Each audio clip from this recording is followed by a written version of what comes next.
नमस्कार. दिलखुलासमध्ये आपलं स्वागत. मी राजेश कोचरेकर.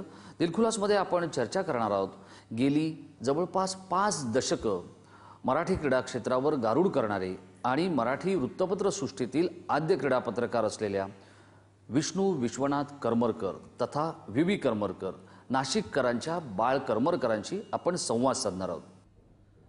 व्ही करमरकर अर्थात खेळाडूंचे क्रीडाप्रेमींचे विवेक हे ज्या वेळेला लिहितात बोलतात त्यावेळेला ते फक्त आणि फक्त मंत्रमुग्ध करतात.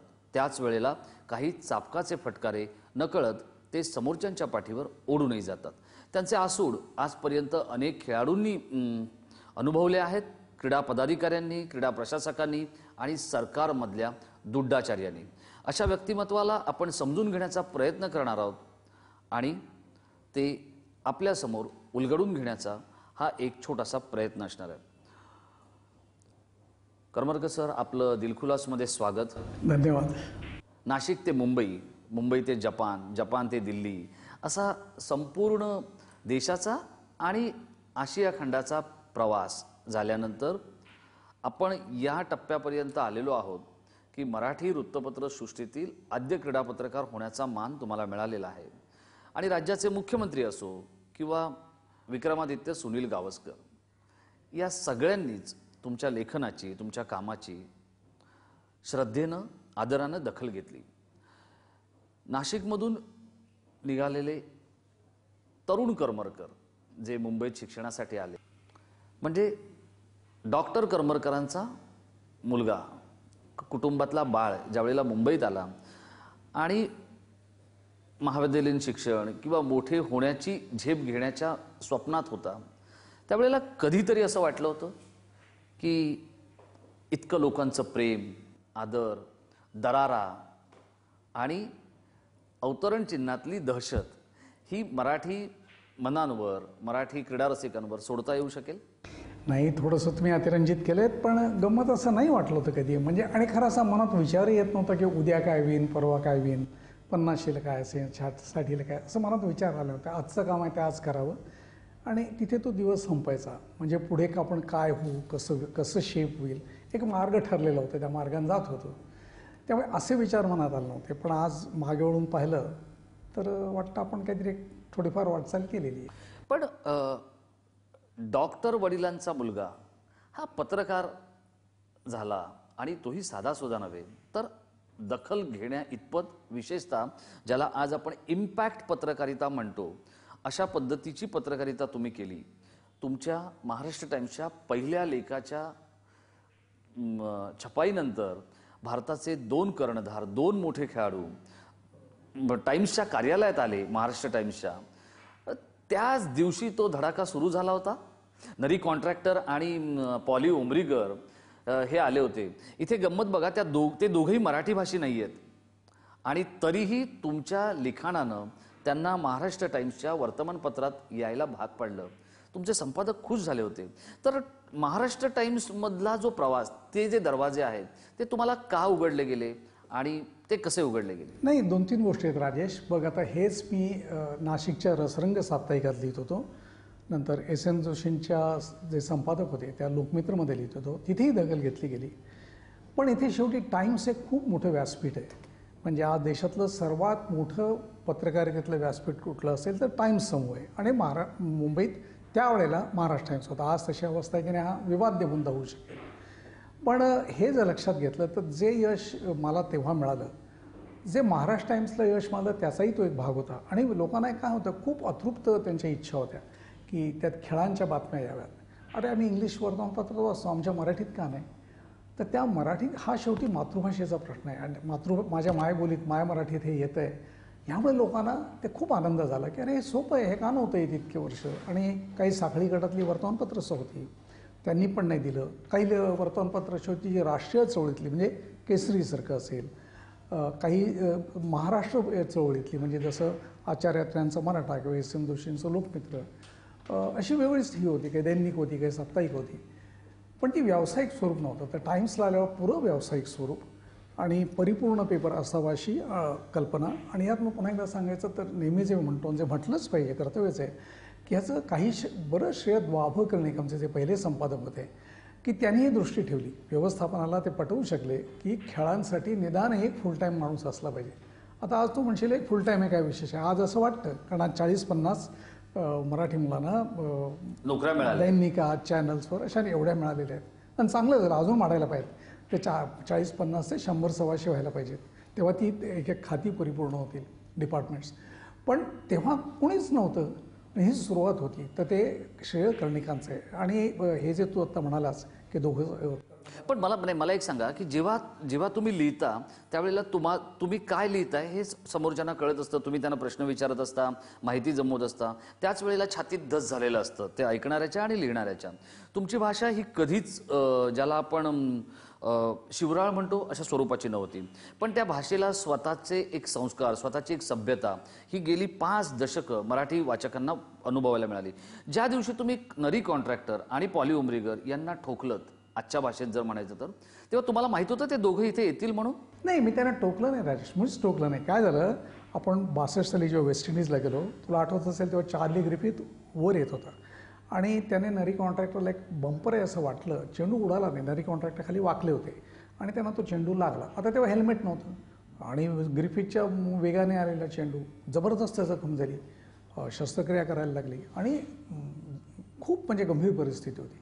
तर त्यापासून असं झालं, ही जी दहशतवादी गोलंदाजी हा विषय झाला. तर मी त्या संदर्भात त्यांचा मुलाखत घेतली आणि ते बोलता बोलता म्हणाले की मंडळाशी पंगा घेणं परवडत नाही, पॉलीला विचार नाही, पॉलीचं नाही का झालं, ते म्हणाले. तसं मी कोट केलं आणि ते म्हणाले ते चुकीचं नव्हतं. काय झालं की त्याच्या आधी पॉली उमरीगर जेव्हा कर्णधार होते आणि वेस्ट इंडिजचा संघ आला होता आणि हॉल ग्रिफिथ्स पुढे आपल्या लोकांची तारांबळ उडाली होती. मग तेव्हा कसं हेल्मेट नाही, आर्म प्रोटेक्टर नाही, कुठलीच संरक्षक कवच नव्हती. तर त्यावेळेला जी तारांबळ उडाली, तर त्यावेळेला पॉली उमरीगरने असा आग्रह धरला, म्हणाला मला एक गोलंदाज जसू पटेल नको, त्याच्याऐवजी एक सलामीचा फलंदाज सेनगुप्ता सेनादलाचा होता आणि 3 दिवसाच्या सामन्यात त्याने आधी 100 काढल्या होत्या वेस्ट इंडिजची. तर मला फलंदाज द्या. तर तेव्हा बोर्डाचे मला अध्यक्ष रतिभाई पटेल किंवा ते बरेच बुजुर्ग होते, तर ते आणि जसू पटेल, मग ते आग्रह केला गेला की जसू पटेललाच घ्या. तर मला ठीक आहे, मग मी कर्णधार राहत नाही, तुम्हाला हवी ती टीम निवडा. आणि पुढे गंमत अशी झाली, मग विनू मंकडना कर्णधार नेमलं गेलं आणि त्यांनी आज आग्रह धरला.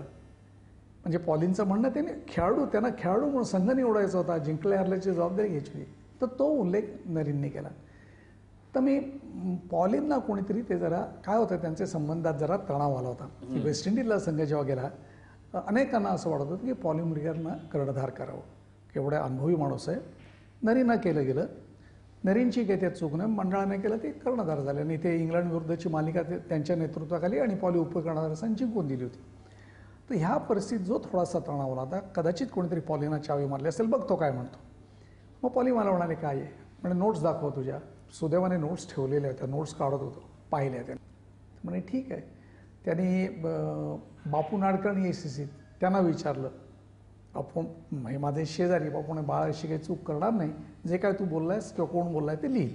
पण तरी त्यांनी पाहिलं, खात्री करून घेतली. मग केन प्रभूंना विचारलं, टाइम्सचे संपादक, आणि ते जगभर हिंडणारे एकदम सभ्यगृहस्थ, एकदम थरो जेंटलमन, त्यांनी नोट्स पाहिल्या. ते म्हणाले ठीक आहे. मग पॉली आमच्या ऑफिसमध्ये आले होते, नरी आले होते आणि शंकाचं निरसन करून घेऊन संपादकांना भेटून त्यांच्याकडनं चहा गप्पा मारून आणि माझ्याविषयी 2 शब्द बरे बोलून असे ते गेले होते. कर्णिकांना याचं फार अप्रूप वाटलं की तू जसं आता म्हणालास की दोघे यांची मातृभाषा काय मराठी नाही, पण भले कोणी सांगितल्यामुळे का होईना तिने महाराष्ट्र टाईम्सची दखल घेतली आणि ते म्हणाले ही आपण माणसं जोडली आहेत, ही मोठी माणसं आहेत आणि प्रत्येक मोठा क्रिकेटपटू त्याला त्याचा चाहता वर्ग आहे, फॅन्स आहेत, बरोबर, त्यांना आपण जोडतोय. तर म्हणे फार चांगलं झालंय, असंच चालू दे. आणि त्यांनी राजेश बायलाईन द्यायला लावली. तेव्हा बायलाईन आजच्यासारखी स्वस्त नव्हती, बायलाईन क्वचित मिळायची. तर त्यांनी सांगितलं हे तू देतोयस ना, बायलाईनने दे. तर हे खूप त्यांचा उमदेपणा. मला एक गोष्ट समजून घ्यायची आहे की एका डॉक्टरांच्या कुटुंबात जन्मलेला किंवा ज्याचे वडील डॉक्टर आहेत, त्याच्यावर हे जे संस्कार आहेत ते कुठून झाले? कारण ज्याचे वडील पुढारी आहेत त्यांना वाटतं आपला मुलगा पुढारी व्हावा, ज्याचे वडील डॉक्टर आहेत त्यांना वाटतं आपला मुलगा डॉक्टर व्हावा. पण मला वाटतं तुमचे हेडमास्टर अकोलकर जे होते नाशिकच्या शाळेत, त्यांनी तुमच्या वडिलांपर्यंत ही तुमची हे केली नाही? की तुम्हाला स्वतःला असं वाटलं की आपण वडिलांना काय झालं की आता बघ, माझ्या वडिलांचे वडील आजोबा काही डॉक्टर नव्हते, वडील डॉक्टर झाले. 2 माझ्या बहिणी आहेत, त्या काही डॉक्टर नाही झाल्या. मी डॉक्टर नाही झालो. आता तसं म्हणशील तर गावस्करचे वडील ते क्लब क्रिकेटर होते. गावस्कर फार मोठा क्रिकेटर झाला. त्याचा मुलगा रोहन हा एक चांगला क्रिकेटर झाला, पण तो काही गावस्करच्या म्हणजे देशाचा मोठा क्रिकेटर नाही झाला. तर असं काही नसतं की वडिलांचंच मुलगा चालवेल किंवा मुलाचंच त्याचा पुढे मुलगा चालवेल असतं नसतंही. प्रत्येकाच्या आवडीनिवडी असतात. हां, तू आता म्हणाला जे अकोलकर सरांचं, त्यांची याच्यात एक मला फार पोषक अशी भूमिका, म्हणजे कुठल्याही विद्यार्थ्यावर त्यांनी केलं असतं ते माझ्यावर तर आवडीने गेलं. मी त्यांचा अगदी म्हणजे हे अकोलकर सर पत्रकार प्रकाश अकोलकरांचे बाबा वडील, आणि त्यांच्या जिभेवर सरस्वती होती. हो. हां, म्हणजे ते इतके अप्रतिम शिक्षक होते की त्यांचे वर्षात एक न 10-12 तास तरी एवढे रंगले होते की आम्हाला तो वर्ग संपल्यानंतर 40 मिनिटांचा आम्ही काही मुलं तरी एक 10-15 मिनिटं त्या स्पेलमधनं बाहेर येत नसतो. इतकं आमच्यावर ते छाप टाकत. सगळी मुलं एवढी तन्मय होत नसतील, प्रत्येकाला आवडता विषय वेगळा असेल, पण मी 40-42 जी मुलं होतो त्यातले एक 8-10 मुलं तरी अशी होतो निदान की यांच्यावर एवढी त्यांची छाप पडायची. त्यांनी काय झालं की मी असं मला वाटलं की आपण मला भाषा फार आवडायच्या, म्हणजे मराठी इंग्रजी मला त्यात बऱ्यापैकी हे होतं, गती होती. मी येणार आहे त्या विषयाकडे. नाही तर मग म्हणून मी ठरवलं की आपण आता सायन्स सोडून दिला आत्ता मॅट्रिकला, म्हणजे तेव्हा SSC होती, तर पुढे हा प्रश्नच येणार नाही ना. तर म्हणून मी म्हटलं की मी आता सायन्स काही घेत नाही. 7 विषय घ्यायचे, तेव्हा SSC होता. 8 पैकी 7 विषय निवडायची परवानगी होती. मग सर म्हणाले बरं तू असं कर, बापूंना घेऊन ये माझ्या वडिलांना. बापू म्हणाले आपल्याला कधी मुलासाठी शाळेत जायला लागलं नाही, काय भानगड आहे. आले सरांच्या, मी तेव्हा तर केबिन वगैरे नव्हतं, त्यांच्या खोलीत बसलो होतो. तर सर म्हणाले बापू काय करायचं. बापू म्हणाले काय करायचं नाही, तो म्हणतो की सायन्स सोडायचं. तर सर म्हणाले की बापू म्हणाले की तुम्हीच सांगा. तर म्हणे सर म्हणाले बापू मी माझ्या मुलाला पण सांगितलं नसतं तर तुमच्या मुलाला मी काय सांगू. म्हणे मुलांचे विचार आवड निवड ह्या वयात स्पष्ट होतेच असं नाही, कल कुठे ते मन जाणतंच असं नाही. 13, 14, 15 वयात एखादा स्पष्ट झालेलं नसतं. चांगलं आहे की तुमच्या मुलाने त्याचा कल स्पष्ट झालेला आहे, त्याला त्याची जाणीव झालेली आहे आणि त्याला ते विषय चांगले आहेत हे मी सांगतो एक शिक्षक म्हणून. तर माझं काही म्हणणं नाही म्हणाले, त्याचा कल स्पष्ट झालेला आहे. बापू म्हणाले ठीक आहे. तर फक्त म्हणे यंदा मॅट्रिक पुरतं सायन्स घ्यायला सांगा. मी म्हटलं सर हा ट्रॅप आहे, हे आत्ता घ्यायला सांगितलं मागं मला तुम्ही दोघे आग्रह कराल, कारण मी वर्गात पहिला दुसरा असायचो. तर ते म्हणाले की नाही आता तुला असं वडील करतील असं वाटतं का. म्हटलं नाही. त्याने एकदा शब्द दिला की असं कधी करत. मग एक येतं म्हणे विषय संपला. मग मॅट्रिकला मी सायन्स घेतलं होतं. आर्ट्सला द्यायला वडिलांनी मनापासून परवानगी दिली आणि कधीही त्यांनी मग असं नाही आणलं मनात. त्यांची स्वाभाविक इच्छा होती की आपल्या पाठोपाठ मुलगा डॉक्टर व्हावा. आणि पण तुम्हाला सुरुवातीपासून पत्रकार व्हायचं होतं. नाही तेव्हा पत्रकारिता 55 साली राजेश होती कुठे, पण मला काहीतरी लेखक व्हायचं होतं, लेखन करायचं होतं. शेवटी या ज्या भाषांबद्दल तुम्ही म्हणालात तर मला आठवतंय जपान एशियाडला तुम्हाला टाइम्सने पाठवलं होतं आणि तिथे तुम्ही गेलात होतात 94ला. तर तिथे तुम्ही गेल्यानंतर टाइम्सने आग्रह केला होता तुम्हाला की तुम्ही टाइम्स ऑफ इंडियासाठी पण कॉलम किंवा स्तंभ पाठवायचा. अट घातली होती. मी आग्रह म्हणतोय त्याला, आग्रहाने अट होती की जो इंग्लिशमध्ये कव्हर करू करत असला तरच महाराष्ट्र टाइम्स. आणि मला आठवतं की तुमचा कॉलम हा महाराष्ट्र टाइम्समध्ये तुमचे जे सहकारी आहेत कद्रेकर, संत, टोकेकर वगैरे जी मंडळी त्यांच्याकडे यायच्या आधी टाइम्स ऑफ इंडियात यायचा. म्हणजे इतकं तुमचं इंग्रजी भाषेवर जे प्रभुत्व होतं तितकंच मराठीवर प्रभुत्व, तितकंच तुम्ही हिंदी चांगलं बोल. तर हे जे भाषेवरचं प्रभुत्व आहे ही कोणाची देण आहे. नाही मला वाटतं देणगी आहे म्हणण्यापेक्षा प्रत्येकाला काही काही आवडतात गोष्टी. आता कुणाला सायन्स सब्जेक्ट्स आवडतात, कुणाला असं सांगता येत नाही कुणाला कुठला विषय आवडेल. तर मी पाहिलं काही मुलांचा, माझ्या वर्गातली मुलं एक की हा त्या नाशिकमधल्या मातीचा गुण आहे, गंध आहे असं म्हणायचं नाही. आता माझ्या वर्गातला एक मित्र वसंत समर्थ म्हणून, त्याला तेव्हा काय होतं नेव्हीतच जायचं. कुठलं त्याच्या आता नाशिकला बंदर पण नव्हतं, समुद्र कुठला पाहणार आम्ही, नदी होती. आणि आता नाला झालाय. हो हा आता तो नाही, पण आता यंदा पाऊस चांगला पडलाय बघूया. तर त्याच्या डोक्यात होतं नेव्हीत जायचं. आता कुठनं आलं माहिती नाही. दुसरं एक मी पाहिलं माझ्या एका मित्राचा मुलगा, तो नॉर्मल चांगला शिकला मोठा इंजिनियर होता, त्या डोक्यात विमान ही एक जी एवढी गोष्ट बसलेली आहे. तशी आपल्या रवी मांजरेकरांच्या मुलाच्या डोक्यात आहे.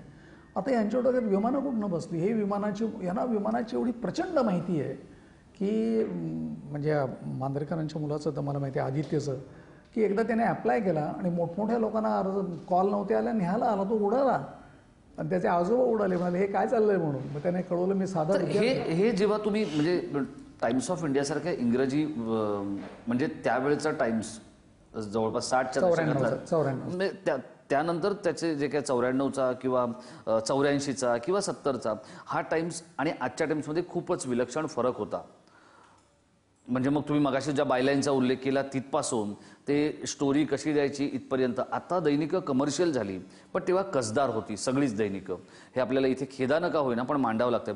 मग अशा वेळेला टाइम्ससारख्या मॅनेजमेंटलाही तुमच्या अंगच्या भाषेची, गुणाची आणि तुमच्याकडे असलेल्या कौशल्याची दखल घ्यावी लागली. या सगळ्या गोष्टीचा तुम्हाला किती उपयोग झाला?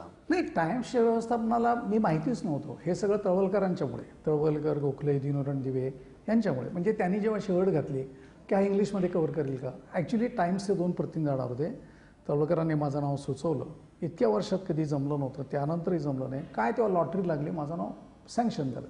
आणि तुमच्याकडे काही कागदपत्रही नव्हती? काहीच नव्हते. 6 दिवसात. तर 6 दिवसातले 2 शनिवार रविवार होते. नशीब मला इतक्या लोकांनी मदत केली की त्यामुळे ते माझं 5-6 ते रेकॉर्डच झालं. तर ते तळवलकरांना हा विश्वास होता की हा इंग्रजीचं चांगलं कव्हर करू शकेल. तर त्यामुळे ते मॅनेजमेंटला ठामपणे सांगू. तुमच्याकडे मला आठवते म्हणजे जे काय मी समजून घेतलं किंवा मला तेव्हा मी सामनात होतो, तर तेव्हा तुमच्याकडे पासपोर्ट नव्हता, तेव्हा तुमच्याकडे काहीच नव्हतं. आता परवा तुमच्या सत्काराला नाशिकमध्ये तोबा गर्दी झाली होती. शहरामध्ये फ्लेक्स लागले होते, कमानी उभारल्या होत्या. म्हणजे तुम्ही नाशिकमधून इथे आल्यानंतर इतक्या वर्षानंतर जेव्हा तुमचा सत्कार तिथे होतो 75 निमित्त, त्यावेळेला तुम्हाला नाशिककरांनी भरभरून प्रेम दिलं. करमरकरांच्या बाळला अनेक मित्र मिळाले, अनेक वाद. करमरकर म्हणजे वाद आणि वादंग असं एक पत्रकारितेमध्ये म्हणजे यांनी लिहिलं म्हणजे काहीतरी इम्पॅक्ट किंवा काहीतरी वाद होणार असं एक हे होतं. तर हे जे लोकांचं प्रेम, ही जी विसंगती दिसते ती का दिसते की एका बाजूला तुम्ही लोकांवर आसूड ओढता, दुसऱ्या बाजूला मग नरेंद्र तामाणे असो, रमाकांत देसाई असो, बाळासाहेब ठाकरे असो, मनोहर जोशी असो किंवा विनायक पाटील असो नाशिकमधले किंवा कोणताही खासदार, तुम्हाला लोकांनी भरभरून प्रेम दिलं. नाही, हे कोणाचं कोणाशी किती जमेल. आता मला सुद्धा आश्चर्य वाटलं की ही जी नाशिकमध्ये जाम लोकांनी माझा सत्कारचा हे केला. मंदार देशमुख खो खो संघटनेचे प्रमुख आहेत, ते सरचिटणीस आहेत. तर सगळे ते लोक माझ्यापेक्षा म्हणजे मी 75 तर ते 50, 45, 40 अशा वयाचे. म्हणजे खूप अंतर आहे आमच्यात. आणि पण प्रवृत्ती कशी असते. आता बघ, ती जी खो खो संघटना आहे, आता कसं आता मग ते थोडे समर्पित आहेत. मग त्यांनी एक गोष्ट केली तिथे की ते म्हणाले बाबा आम्ही खेळत असताना सगळा खर्च आम्हाला करायला लागायचा राज्य अजिंक्यपद स्पर्धेला जाताना. आता या मुलांच्यावरती वेळ येऊ नये. आज 15 वर्ष नाशिक जिल्ह्याचा खो खो संघ जिथे जातो त्याचा सगळा खर्च. खो खोला जरा तुम्ही काकणभर जास्त प्रेम केलं? हो आहे. आणि त्याचा कारण असतो फार प्रेक्षणीय खेळ. म्हणजे तुम्ही कबड्डी. पण तुमचा स्वतःचा खेळ बुद्धिबळ आहे, तुम्हाला बुद्धिबळ खूप आवडतो. हो, पण मला असं वाटतं की जे अनेक विद्यापीठ पातळीवरचे खेळाडू किंवा अनेक जे होतकरू खेळाडू आहेत त्यांना आजही तुम्ही बुद्धिबळात थोपवू शकता. इतकं तुमचं बुद्धिबळ चांगलं असताना आजची मुलं खूप पुढे गेलेली आहेत. त्यांना ती थिअरीनी लहानपणापासून कोचिंग आहे, ती खूप कुठे गेलेली आहेत. पण तरीही तुमचं खो खोवर प्रेम नाही. मला गतिमान खेळ आवडतात. आता कबड्डीचं कसं होतं बघा की कबड्डी कंटाळवाणी होऊ शकते. त्यात नियम, त्याला गतिमान खेळायला बंधनकारक नाही आहेत. म्हणजे व चढायला गेला तर पकड होई, एक तरी गडी मारू नाही तर तू आउट आहेस, असा नियम नाही आहे. खो खोला काय तो पाठलागाचा खेळ आहे, जसं बास्केटबॉल आहे. अर्थात मी हे बॉल गेम्स म्हणत नाही, त्यांना बॉल गतिमान बनवतो. Basketball, volleyball, cricket, hockey, football किंवा शटल आहे, बॅडमिंटन, टेबल टेनिस. पण हे आपले जे भारतीय खेळ आहेत त्यात कुठलंच साधन नाही, बिनसाधनाचे निव्वळ खेळ आहेत. तर आता कबड्डी तुम्हाला जसं म्हणालो की समजा आम्ही मागेच उभे राहिलो तर तो चढाईला आला गेला परत, काही होत नियम त्याला खोलवर चढाई करायला प्रवृत्त करत नाहीत, यांना पकडायला प्रवृत्त करत नाहीत. प्रवृत्त म्हणजे बाइंडिंग नाही करत. खो खोला तो चान्स नाही. पण मला तुम्हाला हे विचारायचं आहे की तुम्ही केलेलं क्रीडा समीक्षण किंवा तुम्ही केलेलं क्रीडा वार्तांकन हे जर आपण पाहिलं तर ते अनेक अंगांनी बहरताना आपल्याला दिसलं. म्हणजे मग ते खेळाचं शास्त्र, त्यातले नियम आणि त्यातलं राजकारण, अशा सगळ्या पातळीवर तुम्ही ते केलं. पण जसं तुम्ही आद्य क्रीडा पत्रकार असं मी तुम्हाला म्हटलं, तर काही मंडळीने तसा प्रयत्न केला नाही, पण ते तुमच्या आजूबाजूला पोहोचू शकले नाहीत. कळलं का? असं का झालं? नाही, आता कोणी किती प्रयत्न केला त्याला काय यश नाही मला हे मी नाही सांगू शकणार. पण हे त्याला संधी काय मिळते, त्याला उत्तेजन काय मिळतं आणि त्याची नॅचरल प्रवृत्ती काय, कुठपर्यंत पोहोचण्याची. आता काही लोकांना वेगवेगळे विचार प्रवाह असतात. मला या ऑफिसमध्ये काही लोक म्हणायचे की खेळाचे हे खेळ बाह्य आहे. म्हणजे आता उदाहरण सांगतो की जेव्हा एशियन गेम्स जेव्हा दिल्लीला बांधकामं झाली त्यात 20 ते 100 मजूर दगावले आणि तिथे त्याच्यावर केसेस झाल्या आणि तिथे शेवटी न्यायाधीशांनी असं सांगितलं, फार नावाजलेले न्यायाधीश, मला आता नाव नूरुल इस्लाम कदाचित होतं, मला आठवत नाही, 2 जण होते. ते म्हणाले 7 प्रमुख नियम आहेत ज्यांचं जे तोडले गेले आहेत भर दिवसा ढवळ्यात दिल्लीसारख्या शहरात. हे कुठे जंगलात आदिवासी भागात झालेलं नाही आहे. पण आता आम्ही काय न्याय देऊ शकतो, व्हायचं ते घडून गेलेलं आहे आणि हे वाईट झालं होऊ नये असंच आम्ही न्याय देऊ शकतो. तर आम्ही त्याची मोठी स्टोरी रक्तरंजित एशियाड म्हणून, की एशियाडचे बांधकाम ज्यांच्या रक्तावर उभं राहिलेलं आहे. आता ही जी प्रेरणा आहे ही मला लोकशाही समाजवादाने दिली. म्हणजे माणूस विचार करत असताना कुठल्या तरी विचारधारेकडे आकर्षित होतो. नाही, मी तुमच्या राजकीय अंगाकडे येणार आहे किंवा मी तुमच्या त्या नाही, मी काय म्हणतो हे सामाजिक याच्यात सगळ्या गोष्टी अगदी खरं आहे की राजकीय सामाजिक ज्याला आपण सोशिओ पॉलिटिकल म्हणू शकतो. हां, सोशो पॉलिटिकल म्हणशील, सोशो इकॉनॉमिक पॉलिटिकल म्हणशील, तर हे एका जीवनाच्याच चौकटीत हे सगळे भाग आहेत. खेळ असो, कला असो, क्रीडा असो, मनोरंजन असो. पण या सगळ्या एवढ्या प्रवासामध्ये 5 दशकांच्या प्रवासामध्ये आपण अनेक वेळेला काही खेळाडूंच्या प्रेमात पडतो, काही क्रीडा पदाधिकाऱ्यांच्या प्रेमात पडतो, काही क्रीडा संघटकांच्या प्रेमात पडतो. तुमच्या बाबतीत नेहमी एक अशी तक्रार केली जाते की तुम्ही काही विशिष्ट लोकांना खूपच मायेनं, खूपच प्रेमानं वागवता. त्यांनी चुका केल्या तरी त्या पोटात घातल्या, त्यांनी काही दंगा केला तरी त्याकडे थोडंसं दुर्लक्ष केलं. हा आरोप पटतो तुम्हाला? काही प्रमाणात पडतो मला. हो, काही प्रमाणात पडतो. कारण अशासाठी की आता आपण एकेकाची जमेची बाजू काय आणि वाईट बाजू काय बघायचं. जर जमेची बाजू खूप मोठी आहे, आता गावस्कर आहे समजा, गावस्करने तुम्हाला एक समजा टेस्ट मॅच व्यावसायिकपणा आणला क्रिकेटमध्ये. 10 पैकी 8 इनिंग्स जर तो चांगला खेळला आणि एकदा फेल झाला किंवा 10 पैकी 2दा अपयशी ठरला, एखादा त्याने विकेट फेकली जे खरं त्याने आयुष्यात क्वचित केलेलं आहे, तर आपण ते क्षम्य धरावं. किंवा चांगला सोलकर आहे, अप्रतिम झेल पकडलेले आहेत, एखाद्या वेळेस सोपा झेल सुटला ते वाईटच आहे, त्याच्याबद्दल आपण टीका करावी. पण ही जाणीव ठेवावी की या माणसाने खूप आपल्याला सेवा दिलेल्या आहेत. आता काही संघटक, उदाहरणार्थ बुवा साळवींचं कदाचित नाव याच्यात प्रामुख्याने घेईन, त्यांच्या कारकिर्दीचा जो पूर्वार्ध आहे, बुवाने खूप हालअपेष्टा सोसल्या होत्या. म्हणजे एसटीने प्रवास करणं, कुठलं रिझर्वेशन नाही, काय नाही, आणि वेड्यासारखा हे करायचा आणि संपूर्ण राज्यभर प्रवास, देशभर प्रवास. आणि पाहिले ठिकठिकाणी जे प्रमुख तिथले म्हणजे सत्ताधारी पुढारी आहेत त्यांची सुद्धा खिल्ली उडवलेली आहे काय बाबतीत, किंवा खेळाडूंचं हे करत नाहीत, नीट ठेवत नाहीत. आणि काही वेळा रोष पत्करलेला आहे. आम्हाला भीती वाटायची बुवाला मारहाण वगैरे. सुदैवाने काही झाली नाही, कारण त्यांना यशवंतराव चव्हाणांचा, मग शरद पवारांचा, वसंतदादांचा सगळ्यांना वरदस्त होता. बाळासाहेबां ठाकरेंनी त्यांना खूप प्रेम दिलं, सगळ्यांनी खूप प्रेम दिलं, मनोहर जोशींनी पण दिलं. बुवांना नंतर प्रश्न नाही आला. पण आधी जेव्हा उगवते होते तेव्हा बुवांनी हिशोब ठेवण्यात बुवांच्या एवढा बेहिशोबी माणूस नव्हता. कधीच बुवांच्या हातनं हिशोब ठेवले गेले नाही. एकदा शरद पवारांनी त्यांना सांगितलं, बुवा साळवे तर सगळे धंदे बाजूला ठेवा, 15 दिवसात हिशोब द्या, मग बोलू. कुठले 15 दिवस, त्यानंतर 15 महिने गेले पण बुवाचे हिशोब काही सादर झाले नव्हते. पण मला एक खात्री होती की बुवाने यातला 1 पैसा खाल्लेला नाही. बुवाचं बँक बॅलन्सच नसायचं. आम्ही बघायचो बुवा काहीतरी असं चोरासारखा आमच्याकडे यायचा लपत छपत. कुठे गेला नाही, त्या कॅनरा बँकेत गेलो, तो अख्खा त्या सुहास वागेदारने सांगितलं अकाउंट उघडलं आणि दुसऱ्याशी पैसे काढले. म्हटलं बुवा त्या अकाउंटमध्ये पैसे ठेवायचे असतात, 500 रुपये ठेवले आणि 450 किंवा 400 रुपये काढले, याच्यासाठी अकाउंट नसतं. असा हा बुवाचा स्वभाव होता. बेहिशोबी होता, उधळपट्टी करायचा, सार्वजनिक पैशाचीही थोडीशी उधळपट्टी करायचा. आम्ही म्हणायचो जर 1 लाखाचं बजेट आहे त्यातले 5,000 केअर ऑफ बुवा साळवी ठेवून द्या, टॅक्सी उडवेल, चहा पाणी करेल, कुठे गेला तर पैसे याला प्रथम खिशात हात घालेल. करवरकर सर, तुमचं प्रेम, जसं आता आपण तुमच्या प्रेमाबद्दल बोलत होतो, तुमचं प्रेम मिळताना एका व्यक्तीला तुम्ही जरा तुलनेनं जास्त फटके दिले आणि ती व्यक्ती आहे पुणेकर सुरेश कलमाडी. त्यानंतर तुमच्यावर तिथे हल्ला झाला. मग स्वर्गीय मोहन वाघ तिथे होते, त्यांनी तुम्हाला मदत केली. बालेवाडीचं क्रीडा संकुल बनवण्याची ती प्रक्रिया सुरू होती आणि मग मोहन वाघांनी तुम्हाला डॉक्टरकडे नेलं. विधानसभेत विषय निघाला. गणेश नाईकांनी, मला आठवतंय की त्या मुद्द्यावर तिथे गदारोळ केला. सो या सगळ्या गोष्टी होत असताना सुरेश कलमाडींना तुम्ही जरा जास्त फटके दिले असं तुम्हाला वाटतंय आज? नाही, मुळीच नाही वाटत. आणि ह्याच्या कारण कदाचित तुम्ही दिले ते आज सत्यात उतरले की बाबा त्यांना भारतीय ऑलिम्पिकने त्यांच्यावर कारवाई केली. आणि नाही, ती तर सुरुवात होती, म्हणजे त्याच्या आधीपासून होतं. एकदा त्याच वेळेला त्यांचं माझं जे बोलणं झालं, ते म्हणाले माझं नाव का. शरद रावांचा का नाही, त्याचा बोबडे बोलले शरद रावांचा का नाही. म्हटलं शरदरावांची एक कामाची पद्धत अशी आहे, ते आहेतच जबाबदार कंटे नंबर 1 आहेत, पण ते काही गोष्टी कोणाकडे तरी सोपवतात आणि त्या सोपवल्यानंतर त्यात ढवळाढवळ करत नाही तर कामच होणार नाही. हे तुम्हालाही माहिती आहे, मला माहिती आहे. आणि इथे म्हणा मग ऑर्गनायझिंग कमिटीत 100 लोक आहेत. म्हटलं कलमाड सुरेश म्हणायचं, सुरेश म्हटल्याच्यात गंमत बघ, इथे नंबर 1 आहे, इथे नंबर 2 आहे आणि त्यानंतर 103 आहे. म्हटलं मध्ये कोणी नाही आहे. तो मनापासून हसला तेव्हा की खरंच नव्हतं कोणी, म्हणजे सगळे निर्णय त्यांच्या हातात होते, सगळं कॉन्ट्रॅक्ट द्यायचं केंद्रीकरण त्यांच्या हातात होतं. पवारांनी त्यांच्यावर सोपवलं. पवारांशी त्यांचे तेव्हा संबंध चांगले होते, अलग व्हायला थोडी सुरुवात झाली होती.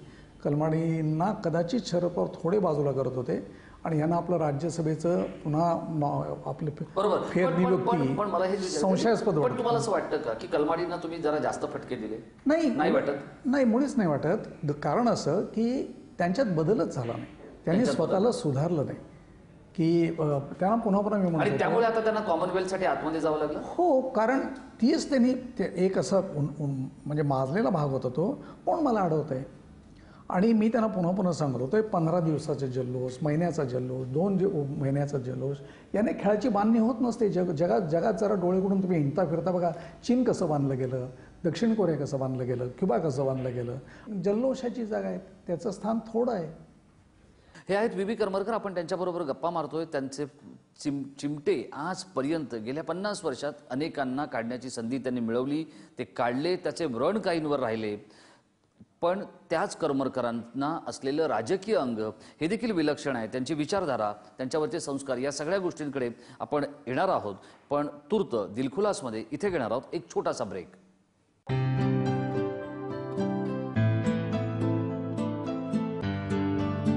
ऐसा घर आपने नहीं देखा होगा, संभाल के पोछा मारा अभी. आइए. ओ भाई साहब, ये देखिए हॉल, ये देखिए चिल्ड्रंस रूम, देखिए कितना बड़ा है. आपके बच्चे खेलते खेलते थक जाएंगे. हो गया, मजे ले लिए. आइए. और ये है बेडरूम, इसकी खिड़की से तारे दिखते हैं, तारे. आपको क्या लगा प्रॉपर्टी डीलर हूँ? अरे आपको अपना घर दिखा रहा था. Pearls infrastructure. हम जानते हैं कि घर अरमान, उम्मीदों और सपनों का बना होता है, तभी तो हम घर बनाते हैं, जिंदगियां बनाते हैं. अक्षय, बाथरूम कब धोगे? आज संडे है ना. हूँ सैयद अंजैदी और काफी दिनों के बाद एक बार फिर आप मुझसे रूबरू हैं. बात करेंगे गरीबी पर सरकार के उस अनर्थ शास्त्र की.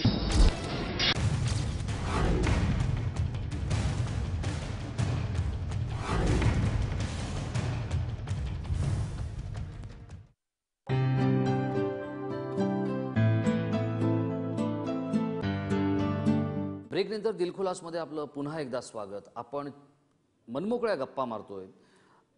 क्रीडा पत्रकारितेतलं आद्य क्रीडा पत्रकार म्हणून ज्यांचं अभिमानानं नाव घेता येईल असे समीक्षक, समालोचक व्ही करमरकर यांच्याशी. करमरकर सर, तुमचे वडील की ज्यांच्यावर जे राष्ट्रीय स्वयंसेवक संघाशी ज्यांची जवळीक होती, पण तुमच्यावरती जे काही संस्कार झाले ते समाजवादी चळवळीचे, लोहियावादी असं तुम्ही अभिमानानं म्हणता. मग हे लोहियावादाचे जे काही संस्कार आहेत हे नेमके कुठे झाले? आधी तेव्हा लोहियावादी हे थोडेसे बॅकग्राऊंडला होते. तेव्हा संयुक्त महाराष्ट्राची चळवळ होती, SM जोशी हे नेते होते आणि त्यावेळेला प्रजा समाजवादी पक्ष हा संयुक्त महाराष्ट्र समितीचा सर्वात प्रमुख असा घटक होता. SM जोशी हे सर्वात मोठे असे सर्वमान्य असे नेते होते. त्यांना SM ना असं म्हणत संयुक्त महाराष्ट्र जोशी. तर त्या चळवळीशी आम्ही लोक एक म्हणजे सगळे एकजीव झालेलो होतो, एकरूप झालेलो होतो. त्यातनं त्यांच्याकडे मी खेचला गेलो आणि वडिलांनी मला कधीच असं नाही कुठलं मत माझ्यावर लादलं नाही. हे वडिलांचं जरी त्यांच्यावर संघाशी जवळीक होती, विचारानं ते संघाला जवळचे होते, पण माझ्यावर किंवा माझ्या बहिणींच्यावर त्यांनी स्वतःचे विचार लादायचा कधीही प्रयत्न केला नाही. आमच्या गप्पा होत आणि आमच्या गप्पा हे मारत असताना ते आम्हाला पूर्णपणे बोलण्याचं स्वातंत्र्य आणि कृतीचं स्वातंत्र्य देत होते. त्यांना एवढं माहिती आहे मुलगा वाईट म्हणायला लागत नाही आहे ना, ठीक आहे, ह्या बाजूला असेल त्या बाजूला असेल. जसा मी मुंबईला आलो आणि त्यावेळेला समितीची चळवळ हळूहळू ती ऱ्हास व्हायला लागला होता. त्याच वेळेला इथे जॉर्ज फर्नांडिस यांचा उगम झाला. जॉर्ज फर्नांडिस आणि मधुलिमे या जोडीने. तुम्ही मधुलिमेंसाठी लेखनिकाचं किंवा सहाय्यकाचं फार छोट्या गोष्टी केल्या आहेत. मी काही ॲक्टिव्हिस्ट नव्हतो. मी आधी सांगतो, मी सहप्रवासी होतो. म्हणजे मी काही कुठे जेलमध्ये गेलेलो नाही, कुठे तो त्याग केलेला नाही आहे. त्यामुळे ही मर्यादा मी ओळखू नये ही मर्यादा मी सांगितलीच पाहिजे. मी एक ह्या चळवळीचा सहप्रवासी आहे लोकशाही समाजवादाचा, आणि तिथे हे संस्कार जे माझ्यावर घडत गेले मी पाहिलं की आपण म्हणतो बोले ते चाले त्याची वंदावी पावले, ते ह्यांच्यात होतं. आणि मला ही विचारधारा जास्ती जवळची वाटली, म्हणजे समानतेचा धागा. आणि त्याच वेळेला समानता ही आर्थिक असावी, सामाजिक पण असावी. आणि सामाजिक म्हणजे आता जुनं पाहिलं म्हणजे काळी ब्राह्मणांचं नको ते वर्चस्व होतं, असं वाटतंय? प्रश्नच नाही, डांबून ठेवलं गेलं होतं. म्हणजे चातुर्वर्ण भारतीय समाजाला बिघडवून टाकणारा, म्हणजे हिंदू समाजाला डांबून टाकणारा, बिघडवून टाकणारा, म्हणजे तो एक रोग होता, तो एक वाईट गोष्ट, कलंक होता. त्याच्यातनं बाहेर येत होतो. आणि मग डॉक्टर आंबेडकर, एक लोहिया असतील, ज्योतिबा फुले असतील, ही दक्षिणेतनं चळवळ सुरू झाली. मग पुढे वाढत वाढत उत्तरेत गेली. साने गुरुजी इथे त्या चळवळीचा एक भाग होते. तर हे दोन्ही आर्थिक सामाजिक दोन्ही भाग आहेत. पण असं असताना तुम्ही जितकं क्रीडा पत्रकारितेतलं लेखन केलं तितकं तुम्ही राजकीय लेखन केल्याचं नाही, काहीच नाही केलं. आणि त्याचं कारण असं होतं की मी म्हटलं आपलं आयुष्य मर्यादित आहे, आपला दिवस असं का केलं? नाही, त्याचं कारण असं, मला काही काही लोक आवडत, म्हणजे कसं एक हमीद दलवाई आवडायचा. तो हिंदू मुस्लिम प्रश्नावरच त्याने अभ्यास केला. तो माझ्याहून खूप जास्ती कृतिशील होता. काही ठिकाणी मारही खाल्ला असेल त्याने, मी एखाद्या वेळेस खाल्ला, त्याने जास्त वेळ खाल्ला असेल. मुस्लिम धर्मांधतेच्याबाबत तो अगदी म्हणजे तार्किक टोकाची भूमिका, जिथपर्यंत तर्कशास्त्र नेतं तिथपर्यंत जायचं. दुसरं मी पाहिलं जसं दिनू रणदिवे होते की आता आज दिनू रणदिवेंच्याने तुमचा खूपच प्रभाव होता, माझ्या आमच्या सगळ्या त्यात पिढीवर प्रभाव होता. दोस्तानाही तितकंच चांगला. प्रश्नच त्यांनी नाही. तुम्हाला ते मला खूपच त्यांनी आणि सविताने मिसेस रणदिवांनी हे माझे मुंबईतले जे पालक होते त्यातले 2-4 पालक होते. म्हणजे कधी मुंबई बंद असली पण कधी कधी तुम्ही आता नाही, ते त्यांच्यावरही रागवण्याचा किंवा त्यांनी तुमच्यावर नाही, वाद रागवण्याचा म्हणजे कसे दोस्तीत वाद होत, एरवी कधीच नाही. आणि दुसरी गोष्ट अशी की तो साधी गोष्ट सांगतो की जेव्हा मुंबई बंद असायची तेव्हा बऱ्याच वेळा बंद असायची, तर मी त्यांच्या घरी जेवायला जाणार, नाश्ता करायला जाणार नाही. त्यांनी म्हणलं सांगूनच टाकलेलं होतं मग पुढे फोन यायचा, अरे तू आला नाही अजून, लवकर ये, फार उशीर करू नको. पण त्यांच्याकडे उशीर म्हणजे काय, 2-2:30ला तर मी जेवायचो. तो उठणार थोडं उशिरा, मग सगळं आरामात चालणार, कारण रात्री उशिरापर्यंत जागणार.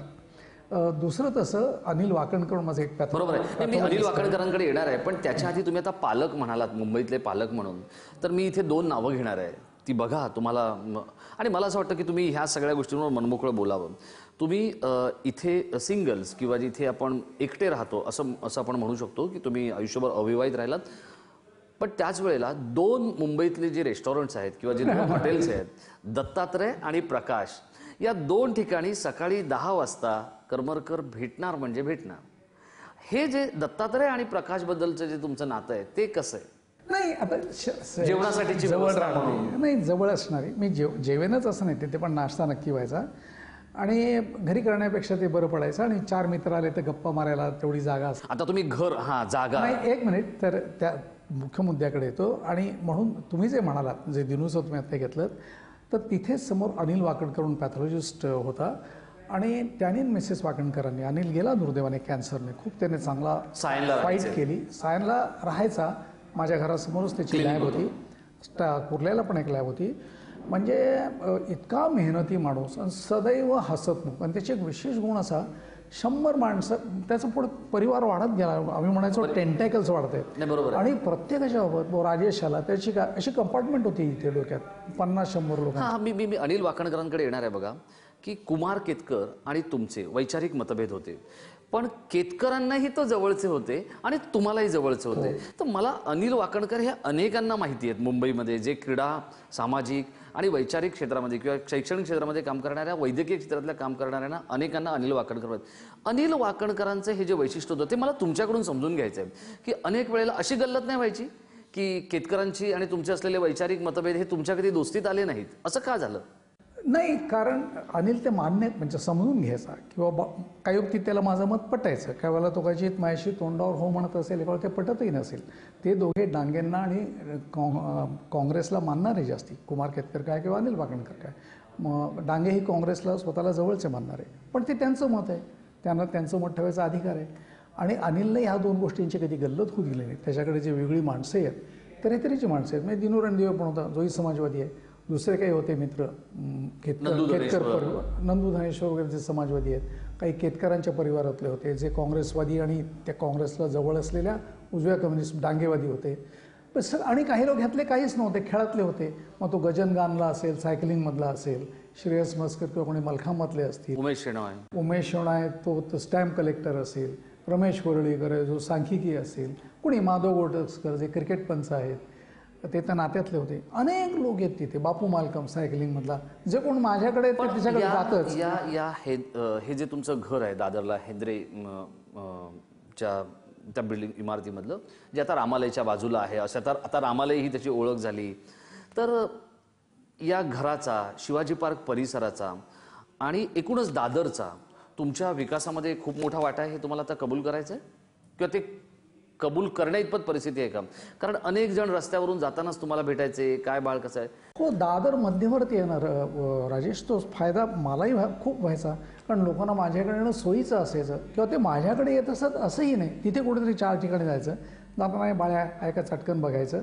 पण ह्या तुमच्या घराचं वाचनालय कसं झालं की आजही तुमच्या घरात एक जेमतेम 4-6 फुटाची जागा शिल्लक असेल. काय झालं, वर्तमानपत्र मला काय आणि झालं? धूळ यांचं जे एक समीकरण खमरखर झालं, त्याने आम्ही सगळे अचंबित होतो. नाही, काय होतं की वर्तमानपत्र म्हणजे त्यावेळेला वेब नव्हतं, हे दुसरं काही नव्हतं, म्हणजे माध्यम नव्हतं. तर शेवटी संग्रह हा असला. आणि मला विशेषतः इंग्रजी वर्तमानपत्र, मला त्यांचा खूप हेवा वाटायचा की टाइम्स असो, एक्सप्रेस असो, हिंदुस्तान टाइम्स असो, हिंदू असो, टेलिग्राफ असो कलकत्त्याचं, तर ह्यांच्या पत्रकारांना खूप ठिकाणी पाठवलं जातं आणि त्यांच्यातले काही चांगले डेव्हलप झाले. मग आता क्रिकेटमध्ये आर मोहन आणि राजन बाला, के एन प्रभू कदाचित यांच्या इतके चिकित्सक नसतील, पण के एन प्रभू माणूस मनाने अतिशय उमदा, सुंदर राजन, अतिशय टोटली म्हणजे एकदम जेंटलमन. हिंदूचा के पी मोहन म्हणून एक आहे, जो ॲथलेटिक्स आणि डोपिंग या विषयात एकदम तज्ज्ञ आहे. बंगालमधले 2-3 दैनिकांचे, जे बंगाली दैनिकांचे होते, त्यांना मी यात धरत नाही, पण त्यांना त्यांची वर्तमानपत्र खूप ठिकाणी पाठवत.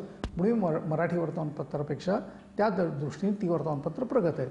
आनंद बाजार तिथल्या सर्वाधिक खपाचं दैनिक, त्याचा कडा संपादक मोती नंदी, जो साहित्यिकही होता, स्टॉपर स्ट्रायकर म्हणून त्याच्यावर प्रसिद्ध गाजलेलं पुस्तक आहे. रूपक साहा म्हणून जो फुटबॉलचा स्पेशलिस्ट आहे. नंतर वर्तमानचे आलोक दासगुप्ता, ते क्रिकेटचे आहेत. आणि ट्रिब्यूनचे सॅम्युअल बॅनर्जी म्हणून, आता ते ट्रिब्यून कोणाला फारसं चंदीगडच्या बाहेर माहीत नाही, पण इतकी उमदी माणसं आहेत. आता तू जे म्हणालास सॅम्युअल बॅनर्जी, हा याच्या एवढा तर मनाला मी एवढं सगळं वाचलं, एवढं सगळं संग्रहित केलं, त्याचे संदर्भ जमवले आणि या संदर्भांची सांगड तुमच्या स्मृतींबरोबर घालताना तुम्हाला 100 पैकी जवळपास 99.9 इतके मार्क द्यायला हवेत. कारण तुम्ही परवा नाशिकला 1946ची इंग्लंडची टीम मुखोद्गत म्हणून दाखवली. हे काय आहे करमरकर? आजच्या पिढीला हे तुमच्याकडून समजूनच घ्यायचंय. नाही, प्रत्येकाची आवड आणि लगन आहे. आता 46ची मी जे तुम्हाला तुम्ही ते काय करता? पाठ करता की तुम्ही पाठ केलं की एकदा वाचलं तुमच्या लक्षात राहतं? ते ऐकायचो. माझे बापू नाडकडे माझे शेजारी, त्यांच्याकडे मी कॉमेंट्री ऐकायला जातो, कारण आमच्या घरी काही तेव्हा रेडिओ नव्हता. आणि आजोबा म्हणत रेडिओ घेतला तर ऐकत बसेल, कशाला हवा रेडिओ घरी. तर पुढे त्यांनी पाहिलं की हा सारखा त्यांच्याकडे जातोय, बरं तेही याचं स्वागत करतायत, उलट सांगत अरे बाळ कॉमेंट्री लागली आहे.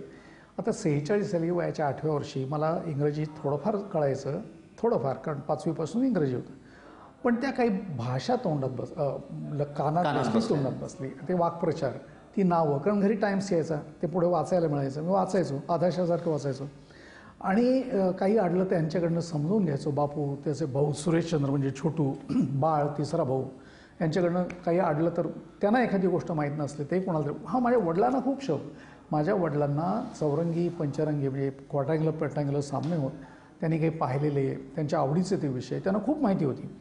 आणि मग आमचा एक 2-3 जणांचा ग्रुप होता. मी, मधुकर तोष्णेवाल जो पुढे वकील झाला, रामूभाई कृष्णन जो एक अतिशय चांगला व्यावसायिक झाला, जयंत फाळके, त्याला ही एवढी आवड नाही, किंवा बाबू सराफ, त्यांना ही आवड नाही. पण आम्ही तिघं, मी, मधु, रामू मुंबईला आलो की तेव्हा जुनी पुस्तकं, नेव्हिल गार्डस, मिलर आणि विटिंग्टन, हॅमंड किंवा कोणाची, ती 2-3, तेव्हा 2-3 रुपये खूप होते. मला स्कॉलरशिप मिळायची, ती आधी होती 4 रुपये महिना गव्हर्नमेंटची स्कॉलरशिप, आणि नंतर कॉलेजला काहीतरी 125 रुपये 6 महिन्याला. आजोबा म्हणायचे घे, ते पुस्तकं जाणणार आहेस ना घे. आम्ही शरदचंद्र चटर्जींची पुस्तकं घ्यायचो आणि दुसरी ही पुस्तकं घ्यायचो. आणि आम्ही बघायचो ठराविक ठिकाणी, ग्रँड रोडला स्टेशनच्या समोर, फ्लोरा फाउंटन, तेव्हा ते हुतात्मा चौक झालेलं नव्हतं, तिथे अशा ठराविक ठिकाणी यांची दुकानं. हे सगळी म्हणजे ही साहित्य किंवा ज्ञानाची संपत्ती जमवताना मला इथे एक प्रश्न तुम्हाला मुद्दाम विचारायचा आहे की जेव्हा तुम्ही निवृत्त झालात त्यावेळेला टाइम्समधले पगार खूप मोठे नव्हते पण चांगले होते. असं असताना तुम्ही ज्याला आपण प्रॉपर्टी म्हणावी किंवा संपत्ती बनवावी अशा कधी वाटेला जाताना दिसलात नाही किंवा आज काही पत्रकार गावभर समालोचन करतायत, इकडून तिकडे धावतायत, शरीरावर स्ट्रेस देत आहेत कारण आज मिळणारे जे कॉमेंट्रीचे चेक्स आहेत ते तितकेच आकर्षक आहेत. या सगळ्या एकाबरोबर अनेक उद्योग समूहांचे लोगो आपल्या आयलँड पोझिशनमध्ये टाकण्यासाठी प्रयत्न करत आहेत. एकूणच काय तर व्यावसायिकरण झालं या सगळ्या गोष्टींचं. क्रीडा समीक्षण असो किंवा वर्तमानपत्र, या व्यावसायिकीकरणाकडे तुम्ही कसं पाहताय? बघा, तुमचा महाराष्ट्र टाइम्स जो तुम्हाला लाडका होता आणि याच्या आधीच्या 2 पिढ्यांना लाडका होता तोही आता विलक्षण आणि आमूलाग्र बदलला आहे. ह्या बदलांकडे तुम्ही कसं? नाही, लोगो बनवण्यात काय वाईट मला वाटत नाही. आता उलट मी 92 साली मुंबईत बसूनच लिहित होतो आणि ऑस्ट्रेलियात जो विश्वचषक झाला त्याच्याविषयी लिहित होतो. तर एक 20-1 दिवस त्याला एक जाहिरातीचा सपोर्ट होता. ते 3-1 लाख रुपये तेव्हा कंपनीला, कदाचित त्यातलं काही कमिशन दिलं असेल 10-15% एवढं मिळालेलं होतं. त्यामुळे लोगो मिळवला तर किंवा कोणी जर मिळवला तर मला लोगोविषयी काही वाटत नाही, चांगलं आहे. त्याच्यामुळे समजा ते वर्तमानपत्राला 4 पैसे मिळाले, ते त्यांनी थोडेसे याला त्यातले त्या पत्रकाराला दिले, चांगलं आहे, काय वाईट नाही. त्याचाही दोघांचा फायदा आहे. मला अडचण एवढीच वाटेल की त्याच्यामुळे जर तुमच्या लेखनावर कुठे मर्यादा येत असेल, याच्या विरोधात लिहू नको, त्याच्या बाजून लिहू नको. असं तुम्हाला कधी महाराष्ट्र टाइम्समध्ये झालं तुमच्या बाबतीत? नाही, सुदैवाने मी असं म्हणू शकेन की संबंध या 36 वर्षात गंमत वाटेल तुला, मला एकदा फक्त सांगितलं गेलं की आता बस झालं. आणि तो इतका किरकोळ विषय होता. एक मंत्रालयातल्या एक ह्या होत्या, एक अधिकारी, आणि त्या बॅडमिंटन खेळत, आणि तेव्हा जे सिनियर म्हणजे वरिष्ठ सिनियर्स, बुजुर्ग, मास्टर्स काय म्हणाल, त्याच्यासाठी त्यांनी गव्हर्नमेंटमधनं अनुदान मिळवलं होतं. तेव्हा मी लिहिलं होतं की आधीच आपली गव्हर्नमेंटची अनुदानं एवढी तोकडी आहेत, क्रीडा खात्याची तरतूद इतकी बेकार आहेत, छोटी आहे, तर ते तुम्ही द्यायचं काय ते ज्युनियर्सना द्या. जो एक दीडकी आहे ती सगळी उगवत्या पिढीला द्या. पण नाही तर तेव्हा सांगतो तुम्हाला, त्यावेळेला मी एकदा लिहिलं तर ठीक होतं. तर मला गोखले गमतीने म्हणाले, यार तुला माहिती आहे का, त्या बाई आपल्या मॅनेजमेंटशी संबंधित आहेत, त्या बोर्डावर वगैरे एकमेकांच्या बरोबरीने बसतात. मी काय बोललो नाही. मी नंतर एकदा फक्त पुन्हा लिहिलं आणि नंतर थांबवलं. तर गोखल्यांनी स्वतः कौतुक केलं की नंतर एकदा याने लिहिलंच. पण हा जो तुमचा स्वभाव आहे, पण हा स्वभाव का आहे तर गोखले, तळवलकर, दिनोरण दिवे यांना असं कुठेतरी हे केलेलं, म्हणजे माणसाचा जो मूळ प्रवृत्ती आहे ती ह्या गोष्टी विरुद्ध आहे, पण पुढे आपलं ऐकलं तर हे त्यांना म्हणजे मला अगदी ह्याला आपण काय म्हणूया, ह्याला आपण हट्टीपणा म्हणूया की नाही, हेकेखोरपणा म्हणूया की काय म्हणूया, हा माझा पहिला प्रश्न. आणि त्याला ओघाने येणारा प्रश्न की तुम्हाला चंद्रशेखर संत, शरद कदरेकर, संजय परब, की खरं तर उलटा प्रवास कधी कोण करत नाही पण तो संजय परबांनी केला, क्रीडा पत्रकारी सोडली आणि ते राजकीय पत्रकारिता करतायत, प्रवीण टोकेकर, ह्या सगळ्या मंडळींचे जर आपण विचार केला, आश्री केतकर वगैरे, ही जी मंडळी तुमच्याबरोबर, सुहास जोशी काही वेळ तुमच्याबरोबर जोडले होते, या सगळ्या सहकाऱ्यांनी तुम्हाला स्वीकारलं. म्हणजे तेव्हा बाळासाहेब ठाकरे होते, त्यांचा एक रिमोट कंट्रोल किंवा त्यांचं एक वर्चस्व त्यांच्या संघटनेवर आणि त्यांच्या सगळ्या कामकाजावर असायचं, आणि दुसरे बाळासाहेब करमरकर, असं एक गमतीत खाजगीत काही लोक फारच तुलना म्हणजे फारच बरोबर नाही. तुलना नाही करत आहे, त्यांचं अफाट होतं. बाळासाहेब ठाकरेंचं जे काय हे करता, मी तेव्हा बाळ ठाकरेच म्हणायचो आणि त्यांना तेही प्रेमाने बाळ म्हणजे म्हणून घ्यायचे. पण त्यांचं जे काय व्याप आहे तो अफाट होता. म्हणजे एक 4 पिढ्या त्यांनी जे काय मराठी मनावर सत्ता गाजवली, राजकीय मतभेद कोणाचे काही मी त्यांच्या यशाबद्दल, त्यांच्या आवाक्याबद्दल म्हणत नाही की त्यांचं जे मला हवं तेच झालं आहे किंवा हे जे मी म्हणतो तेच झालं पाहिजे असं ते म्हणायचे. थोड्या वेळाने ते सत्यात उतरायचं, ते इतरांना पटायचं, ते का म्हणायचं तेही समजायचं. हा जो हटवादीपणा आहे, या हटवादीपणाने तुमचं नुकसान झालं की फायदा झाला? नाही, हटवादीपणा नाही. मी विचारपूर्वक हे करायचो की कुठल्या भूमिकेवर यायचं, आणि एकदा एखाद्या भूमिकेवर आलो त्याच्या मागे बरेच विचार, अनुभव याच्यातनं गेलेलो असल्यामुळे काही जवळच्या लोकांशी विचार विनिमय, चर्चा, इंटरॅक्शन काही म्हण, मत विचार मी बदलायला चटकन तयार नसायचं. हां, काही वेळेला मुरड घालीन मी, म्हणजे काही वेळेला तुझ्या म्हणण्यातला काय तथ्य असेल तर मी स्वीकारीन, असंही काही गोष्टी होत्या. पण नाहीतर मी तो ठाम नाही राहिला तो काय अर्थ आहे, कारण मी मग त्या विचारावर आलो कसा. विचारपूर्वक ते निर्णय घेतलेला आहे. आणि तू म्हणशील आता सहकार्याने एकमेकांना सगळ्यांनी सांभाळून घेतलं, तर ते त्यावेळेला ऑफिसचं वातावरण खूप चांगलं होतं. आणि विशेषतः पहिल्या काही वर्षात काय होतं की काहीतरी नवीन करतोय, नवीन घडवतोय, त्याला एक लोकांची पावती मिळते, हे असं एक वातावरण बहुतांशी, म्हणजे त्यात किरकोळ मतभेद हे असणारच. काही लोकांची नाराजी असणार, काही लोकांनी मराठा टाइम्स सोडलेला पण असणार, वेगवेगळ्या पातळीवरचे काही मतभेद आणि थोडेफार तंटेही असणार. पण ओव्हरऑल वातावरण खूप चांगलं होतं, एकमेकांना मदत करायची. आता मला पुन्हा एकदा सांगतो की प्रतिशब्द जर हवा असला, एखादा चटकन सुचला नाही, तर 10 माणसाची ज्यात मी कोणाला तरी विचारायचो, पण ज्यांची मराठी चांगली होती. लाटे म्हणून होते, पद्माकर कुलकर्णी आमचे गाववाले, जोजप नरोंना फार हरवणारी होता. आत्ताच्या पिढीतले हेमंत देसाई आणि प्रकाश अकोलकर. एखादा शब्द मला चटकन सुचला नाही, तर ह्यांना एखादा चटकन सुचायचा किंवा चटकन एक 5 मिनिटे नेऊन तो शब्द सांगत, आणि तो घेण्यात कसला कमीपणा आहे. आणि आमचे पण ह्या सगळ्या प्रवासामध्ये जर आपण पाहिलं तर 60चा महाराष्ट्र टाइम्स, 70चा, 80चा, 90चा, त्यानंतरच्या 2000च्या दशकातला, आणि त्याच्यापुढे 2010 नंतरचा, असं जर आपण पाहिलं तर 50 वर्षातला महाराष्ट्र टाइम्स जर आपण पाहिला तर तो कधी बदलला आणि त्यातली जी स्थित्यंतरं ही तुम्हाला कशी भावली? नाही, खरं मी याच्यावर नाही बोलणं पसंत करणार, कारण आजही इतक्या वर्षाच्या नाही, म्हणजे कसं आता ते बदलतं. तळवलकर असेपर्यंत जी घडी होती त्या वर्तमानपत्राची ती आता राहिलेली नाही. कदाचित कोणी म्हणायला असंच होत असतं, म्हणजे असं ती संस्था तेव्हाही ती तशीच पुढे राहील असं कुठलंही, पण ती एक टीम होती, नुसते तळवलकर नव्हते. मग तो मापम शिकरेंसारखे एक सहसंपादक होते, राकेल एलेंसारखे एक सहसंपादक होते, चंद्रकांत आमणे, दिनू रणदिवे आणि गोपाळ भट त्यांचे नंतरचे वारत होते. तो फार मेहनती माणूस होता. हे सगळे प्रमुख वार्ताहर होते. जोजफ नरोन्नासारखा एक ज्याचं कधी चीज नाही झालं असा एक अतिशय हरवणारी असा एक पत्रकार, खूप लोक होते त्याच्यात. आणि माया तोंडून काही लोकांची नावं राहिले, अर्थात देवी गोखले वृत्तसंपादक आणि पुरुषोत्तम मालयन साखळकर वगैरे असे वृत्तसंपादक होते. आणि एवढंच नाही, ते वातावरण तुला फक्त 2 लोकांची आणखी नावं सांगतो.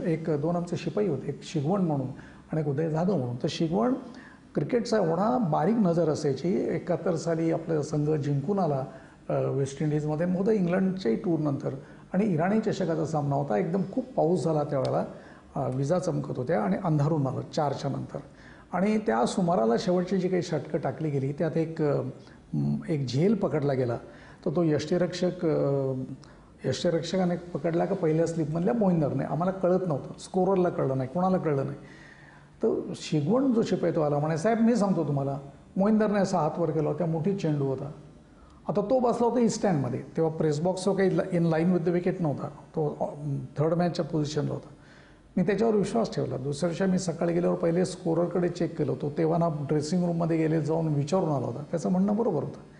उदय जाधव मी जो आता म्हणालो, त्याची गंमत अशी होती की तो विश्वचषक फुटबॉल होता, फ्रान्समध्ये मला झाला, आणि त्यावेळेला तोच एकटा सांगत होता की फ्रान्स जिंकणार.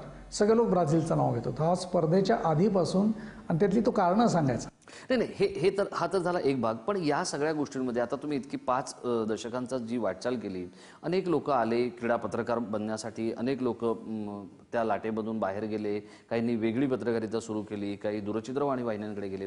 या सगळ्या गोष्टी जर तुम्ही पाहिल्या तर कसदार क्रीडा पत्रकारिता ही आता लोप पावली आहे असं आपण खेदानं म्हणायचं, की आता तशी गरज नाहीये असं तुम्हाला? नाही, गरज नितांत आहे. उलट म्हणजे आजच्या एवढा भ्रष्टाचार कधी बोकाळला होता? आज समाजाचं जे मूल्य ढासळलेली आहेत, कधी नाहीत की म्हणजे पत्रकारिता जागृत असण्याची गरज आहे, पत्रकारितेचं वचक असण्याची प्रचंड गरज. मग कुठे चुकतंय? वेळ नाहीये लोकांकडे एवढं सगळं करण्यासाठी? वेळ, नेतृत्व, ऑफिसचा पाठिंबा, संपादकांचा पाठिंबा, त्या पत्रकारांच्या मनातली उर्मी. कारण काय झालं आहे, एक विशिष्ट माहोल असतो. आता पूर्वीच्या काळात लोक चांगले होते म्हणजे काय, माहोल चांगला होता. लोक साधे होते म्हणजे काय, माहोल सगळेच साधे होते. ते म्हणजे कोण तू मीच असं नाही, म्हणजे एक विशिष्ट का, म्हणजे आमचे शिक्षकांच्या ह्याच्यात गेलो होतं. आता आज बघायला गेलं तर समाजात कुठल्या क्षेत्रात असं स्वच्छ नेतृत्व आहे? फार कमी क्षेत्रात आहेत ते फार थोडे लोक आहेत, ते बाजूला जातात. पण म्हणजे काय, हे कायम असं राहणार आहे का? नाही, हे असं चक्र चालू असतं. तर चांगलेही दिवस येतील, पण त्यासाठी लढाया करायला लागतील लोकांना. ह्या ज्या वेळेला आपण इथे या सगळ्या गोष्टींबद्दल बोलतोय त्यावेळेला मला तुम्हाला एका गोष्टीकडे घेऊन जायचं, ते म्हणजे या देशातले राजकारणी आणि क्रीडा क्षेत्र हे काही त्याच्यामधली जी रेषा आहे ती खूपच पुसट झालेली आहे. तुम्हाला खेळांसाठी प्रयत्न करणारा कोणता राजकारणी अधिक भावला? नाही, असं कोणीच मी म्हणणार नाही. म्हणजे कसं ते एक कोणीच असं- म्हणणार नाही नाही नाही, एक मिनिट. म्हणजे जो कन्सिस्टंटली राहिला, म्हणजे शरद पवारांचा एक जमाना होता की जेव्हा ते उगवते होते आणि कदाचित तेव्हा त्यांना क्रीडा क्षेत्राच्या पाठिंब्याची त्यांना कदाचित गरज भासली असेल. इतरांना का नाही भासली, त्यांना का भासली, ह्या प्रमाणात ते निश्चित जास्ती चांगले होते. त्या काळात त्यांनी कबड्डी, खो खो, कुस्ती आणि महाराष्ट्र ऑलिम्पिक संघटना आणि त्यांना खूप मदत केली. उलट मी असं म्हणेन की बुवा साळवी किंवा दुसरे खो खोतले संघटक हे त्यांच्याकडनं मदत घेण्यात कमी पडले, कारण त्यांना दृष्टी नव्हती किंवा आपला संघ परदेशी जायला पाहिजे, आपला संघ एशियन गेम्समध्ये जायला पाहिजे. तर त्यासाठी जर अधिक समर्थ नेतृत्व महाराष्ट्र राज्य म्हणजे मग जर समजा आपण माधवराव शिंदेचा विचार केला, NKP साळवे किंवा माधवराव शिंदे या मंडळींकडे ज्या वेळेला तुम्ही बघता त्यावेळेला तुम्हाला काय वाटतं? मग शेषराव वानखेडे असतील किंवा वसंतदादा असतील. नाही, वसंतदादा होते पण ते खेळांच्या वाट्याला जरा कमी आले. वसंतदादा केव्हाही लोकनेते होते, SM जोशी लोकनेते होते, पण ते विरोधी पक्षात होते. ते तुम्हाला मदत करायला त्यांच्या मर्यादा होत्या. आणि मला असं अजूनही वाटतं की मी समाजवादी आणि कम्युनिस्ट चळवळीविषयी हा आक्षेप घेईन की त्यांना खेळ त्याने अजेंड्यावर आणला नाही. आणि तुम्ही तेच जर पाहिलं, हां, हे बरोबर आहे. पण या सगळ्या मंडळींमध्ये तुम्ही वावरलात, पण हा आपलाच माणूस आहे इतकं गृहीत धरण्या इतपत कोणी म्हणजे तुम्ही कोणाला स्वतःवर अधिकार गाजवू दिला नाहीत. हे नेमकं काय होतं करमरकर, की तुम्ही कोणालाही ठोकण्याची तुमची जी काय हातोटी आणि क्षमता आणि धाडस होतं ते काय होतं? कारण बघा, मला आता आठवतंय की नरेन ताम्हाणे यांना ज्या दिवशी तुम्ही फटकारे मारले त्याच्या आदल्या दुपारी तुम्ही आणि त्यांनी एकत्र जेवण केलं होतं आणि त्यानंतर संपूर्ण क्रीडा क्षेत्र, क्रिकेट क्षेत्र अवाक झालं होतं की काय करमरकरांनी नरेन ताम्हाणेंना लखोबा लोखंडे म्हटलं. नाही हे जे काय धाडस होतं, नाही, ते दलबदलू झाले म्हणून मी त्यांच्यावर टीका केली होती. त्यांनी जो काय महादळ गट म्हणून म्हणतात त्याच्यातनं दुसरीकडे उडी मारली होती. मला काय ते पटलं नाही की तुम्ही इतके वर्ष आता एखादी पोस्ट तुम्हाला मिळत नसेल किंवा काहीतरी एखादं मतभेद असतील, तर असं कुठलंच कारण नव्हतं की नरेननी बाजू बदलावी. आणि त्यांचा रमाकांत देसाईंचा मग संघर्ष झाला. रमाकांत निवडून आला, ठाकरेंनी माझा रमाकांत म्हणून सांगितलं होतं आणि रमाकांत म्हणजे नरेन काय वाईट होता अशातला भाग प्रश्नच नव्हता. पण तुम्हाला एकदम गड बदलायची काय गरज पडली होती, म्हणून नरेनची मतभेद झाले.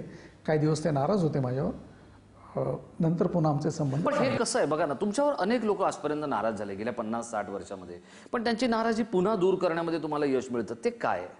नाही, कारण त्यांना एक माहिती आहे वैयक्तिक आकस नाही. म्हणजे आता इव्हन कलमाडींच्या बाबत सुद्धा माझा त्यांच्याविषयी आकस नाही. मला कलमाडी कार्यशैलीविषयी, प्रवृत्तीवर राग आहे. ते ठिकठिकाणी आहेत. जसं आता मी तेव्हाही म्हटलं होतं की राष्ट्रकुल स्पर्धेत प्रचंड भ्रष्टाचार आहे, एकट्या कलमाडींनी नाही केलेला आहे. बरोबर. त्यात शेकडो लोक आहेत, नाही, पण हे सगळं कॉन्ट्रॅक्टर आहेत, त्यात इंजिनियर आहेत, त्यात वेगवेगळ्या राजकीय पक्षांचे पुढारी आहेत. कारण दिल्लीत काही घडलं तर ते काँग्रेसनी भाजप दोघं मजबूत आहेत, त्यातले कोणी ना कोणीतरी लोक असणारच. हे सगळं होत असताना आपल्याला या मुलाखतीचा शेवट करणं, कारण तुमच्याबरोबर गप्पा 60 दशक म्हणजे 60 पासूनच्या 6 दशकातल्या गप्पा मारायच्या, त्या काही या 60 मिनिटात होणार नाही ज्याची मला कल्पना आहे. पण हे सगळं होत असताना, तुम्ही लोकांवर टीका करत असताना मला एका वेगळ्या प्रश्नाकडे जायचं आहे.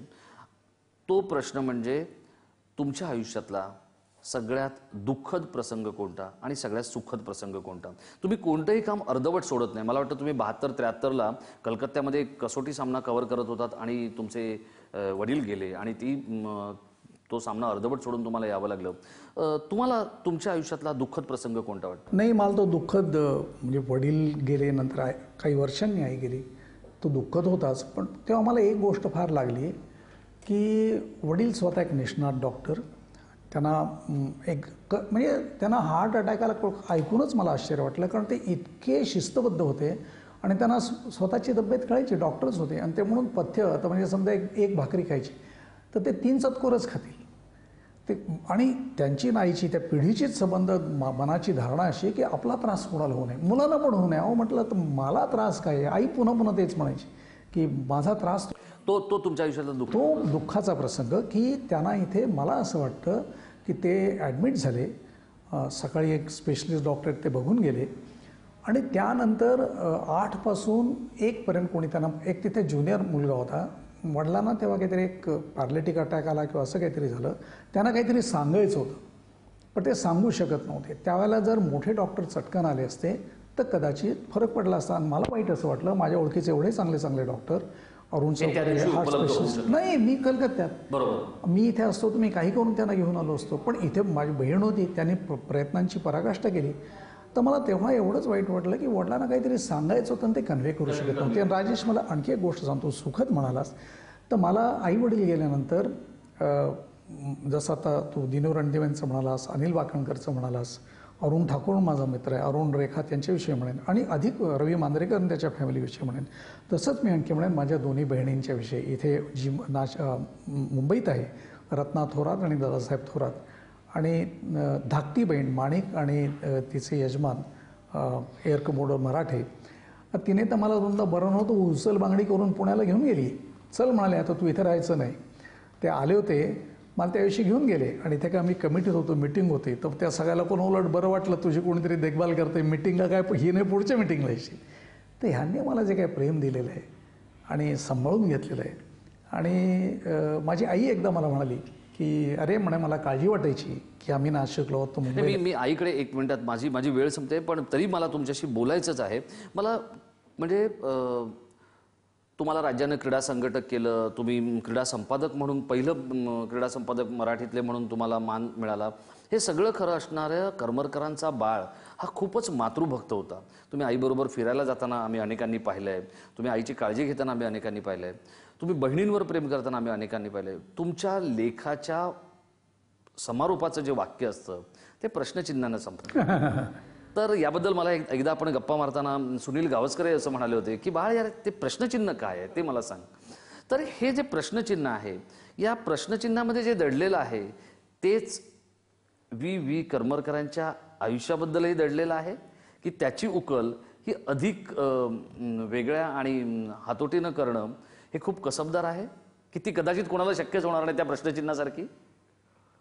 काय व्यक्तीच्या जीवनातल्या या गोष्टींना किती महत्त्व द्यायचं. मला एक गाणं फार आवडतं, डॉक्टर बलराज साहनीच्या ह्याच्यातले, ते अपनी कहाणी भूल जा कुछ तो निशानी छोड जा. मला ते इतक्या ओळी अपील होतात. आणि म्हणूनच मी मगाशी तुला म्हणत होतो की ह्या लोकांनी आईचं तो उदाहरण दिलं. आई मला म्हणाली, अरे मी नाशिकला, तू मुंबईला. मला वाटायचं तुझी काळजी वाटायची. नंतर मी ते पाहिलं, तुझे मित्र पाहिले. आता मला म्हणे, मी निश्चिंत झाले की तुला मित्र खूप चांगले मिळालेले आहेत आणि तू त्यांच्यावर प्रेम करतोस आणि तेही तुझी खूप काळजी घेतात. तिला बरं नव्हतं, डॉक्टर समसी त्यावेळेला मांजऱ्याहून तातडीने, डॉक्टर अरुण समसी, आणि पैसे घेत नसत, फार पंचायत करत असत. मी निदान टॅक्सी पैसे द्यायला गेलो तर तिथून आम्ही शिवाजी पार्कच्या नागेपर्यंत मला नेलं त्याने. आणि लग असं त्याच वेळेला बस आली, टुणकून उडी मारून हा 60 वर्षाचा तरुण माणूस गाडीत चढला, बाय म्हणून निघून गेला. आता हे मित्र म्हणाले, तसे डॉक्टर अरुण चौकर त्यांच्या बरोबरीने आईकडे. आई म्हणाली, अरे हा जरा बडबड जास्ती करतो, पण तांब्या म्हणाला, कळशी म्हणाला, मला शब्द आवडले. आता हे जे काय प्रकार होता, तर त्यातनं मला एक तृप्तीची भावना, म्हणजे आई असं म्हणाल्यामुळे की तिला समाधान वाटलं. आणि मी मातृभक्त तर माझ्या बहिणींनी तिचं जास्ती केलेलं आहे, माणिकने आणि यांच्यावर, आणि त्यांच्या मुलींनी तिला, म्हणजे मी काय असेल त्यांना नातवंडांचं तर जास्ती प्रेम असतं. तर ती एकदा मला म्हणाली होती, कोणी नाशिक चाले तुझा, आता तिला काहीतरी एक साबण आवडून, तो आता जा कुठे गावावर हिंडायचं, ते आम्ही आता नाशिकच्या गोष्टी बोलून बसतो. तर असं आयुष्य गेलं, अशी वाटचाल चालली. असं आयुष्य गेलं असं करमरकर म्हणतायत. नाशिक, मुंबई आणि संपूर्ण राज्यभरात करमरकरांवर अनेक मंडळींनी प्रेम केलं, पण या प्रेमाला त्यांनी कधी वृत्तपत्रीय कोपरखळ्या मारल्या, कधी चिमटे काढले, कधी फटकारे मारले. हे सगळं करत असताना महाराष्ट्रातल्या क्रीडा क्षेत्राला व्ही करमरकर हे नाव गेल्या 60 दशकामध्ये जे क्रीडा क्षेत्रावर गारूड करून राहिलेलं आहे, त्याला आणखी पुढची 60 दशकं तरी का होईना दूर करता येणार नाही, किंबहुना दुर्लक्षितही करता येणार नाही. ते व्ही करमरकरांच्या लिखाणासारखंच.